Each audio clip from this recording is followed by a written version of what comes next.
भाजपा के सांसद हैं, केंद्रीय मंत्री हैं कृष्णपाल गुर्जर। उन्होंने तुगलक लेन में अपने घर का नेम प्लेट का नाम बदल के विवेकानंद मार्ग रख लिया। अच्छी बात है, रख लिया।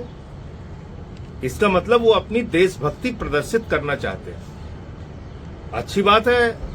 उन्होंने मुगल क्रूर शासकों के खिलाफ आवाज उठाई, लेकिन फिर दूसरा पक्ष मोदी जी का यह है कि जब अमेरिका से उनका दोस्त राष्ट्रपति ट्रंप आता है तो उसको वो ताजमहल देखने के लिए भेजते हैं। किसने बनवाया ताजमहल? शाहजहां ने, मुगल शासक था। ओबामा को ताजमहल देखने के लिए भेजते हैं। किसने बनवाया?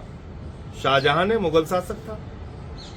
और छोड़ दीजिए, ट्रूडो हो, जितने भी राष्ट्रपति आते हैं उनको आप कहते हो जाके ताजमहल देखो, ये सबसे अच्छा हमारे यहां बिल्डिंग बना हुआ। किसने बनवाया उसको? मुगल शासक। तो उसको जिस दिन तोड़ना हो उस दिन तारीख हमको भी बता देंगे, हम भी फावड़ा वड़ा लेके चलेंगे उनके साथ। चलिए, फिर आ जाइए लाल किला। ये किसने बनवाया? शाहजहां ने बनवाया। हर 15 अगस्त को भारत के जितने भी प्रधानमंत्री हुए वो जाके वहां पे भाषण देते। तो जब भारत आजाद हो गया, आज हिंदुस्तान में देश के लोगों की सरकार है, हिंदुस्तानियों की सरकार है, और इस देश की परिधि में जितनी चीज है वो हमारी है। आप इसको तोड़ना चाहते हो, चलो तोड़ते हैं। यहीं पे लेडी हार्डिंग हॉस्पिटल बना हुआ है। वो कौन है? लॉर्ड हार्डिंग, जो वायसराय था भारत का, उसकी पत्नी के नाम पे लेडी हार्डिंग हॉस्पिटल बना हुआ है। अब आप मुझे बताइए कि अंग्रेज क्रूर शासक जिन्होंने 200 साल तक हिंदुस्तान को गुलाम बना के रखा, जो शहीद आजम भगत सिंह को फांसी पे चढ़ाते हैं, शहीद सुखदेव, शहीद राजगुरु, शहीद अशफाकुल्ला, शहीद रोशन सिंह, शहीद राजेंद्र दहड़ी, शहीद खुदीराम बोस, शहीद प्रफुल्ल चाकी, कितने नाम लूं? हिंदुस्तान के लाखों क्रांतिकारियों को जेल में भर भर के सड़ाते हैं, जिनके शासनकाल में जलियांवाला बाग कांड हुआ। उनकी क्रूरता पे भाजपा का एक भी नेता नहीं बोलता, एक भी नेता। क्यों? क्योंकि ये अंग्रेजों के दलाल थे, इनके पुरखे। आरएसएस के लोगों ने अंग्रेजों की दलाली की है, तिरंगे झंडे को अशुभ बताया है।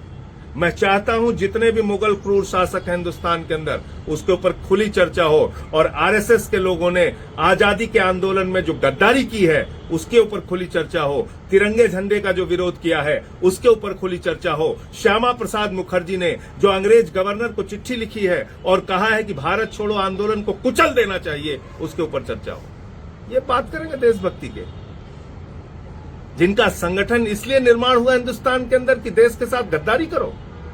गद्दारों की फौज आज बात करेगी देशभक्ति के ऊपर। तो सबसे बड़ा सवाल यह है, आप मुगल क्रूर शासकों की जितनी निशानी मिटाना चाहते हो आप मिटाओ, लेकिन फिर ये ड्रामे मत करो कि ताजमहल दिखाने के लिए भेजो। ये बंद करो। अभी इनका एक विधायक में देख रहा था, वो एक रेडी वाले से कर रहा है, कह रहा है मीट की दुकान बंद करो। अरे दम है, हिम्मत है तो मोदी से कहो दिल्ली में केएफसी बंद कराए, मैकडी बंद कराए, सारी एम्बेसी बंद कराएं कि मंगलवार को कहीं भी मीट, मुर्गा, मछली नहीं दिखेगा। रेडी वाले से लड़ रहे हो, तुम्हारी औकात रेडी वालों से लड़ने की है। हिम्मत नहीं है केएफसी से लड़ने की, हिम्मत नहीं है एम्बेसीज में तुम मीट, मुर्गा, मछली बंद करा दो। ड्रामे कर रहे हो। किस ओर ले जाना चाहते देश को? 94 लाख करोड़ रुपए 5 महीने में इस देश की आम जनता का शेयर मार्केट में डूब गया। 16 लाख करोड़ रुपए अपने दोस्तों का नरेंद्र मोदी ने माफ कर दिया। देश में 100 साल की आर्थिक असमानता आ गई, अमीर और गरीब के बीच की खाई बढ़ गई। 100 करोड़ लोगों के पास अपनी जरूरत के अतिरिक्त कुछ भी खरीदने की शक्ति खत्म हो गई। महंगाई आसमान पे पहुंच गई। टैक्स के बोझ के तले आम इंसान दबा जा रहा है। आप एक चर्चा नहीं करना चाहते उस पे। आप इन बातों की चर्चा करके असली मुद्दों को, जिंदगी की दुश्वारियों को, इंसानों की गरीबी को, बेरोजगारी को दबाना चाहते हैं। रोज नए ड्रामे। अरे आओ मैदान में। मैं तो कह रहा हूं, मैं जिस भी मंच पे आरएसएस की गद्दारी के बारे में बोलना हो, मैं बोलने के लिए तैयार हूं। आरएसएस ने इस देश के अंदर आजादी के स्वतंत्रता संग्राम सेनानियों के खिलाफ मुखबिरी करने का काम किया है, अंग्रेजों के साथ मिलकर देश को तोड़ने का और दलाली करने का काम किया है। ये इनका काला इतिहास है, इस पर चर्चा होनी चाहिए।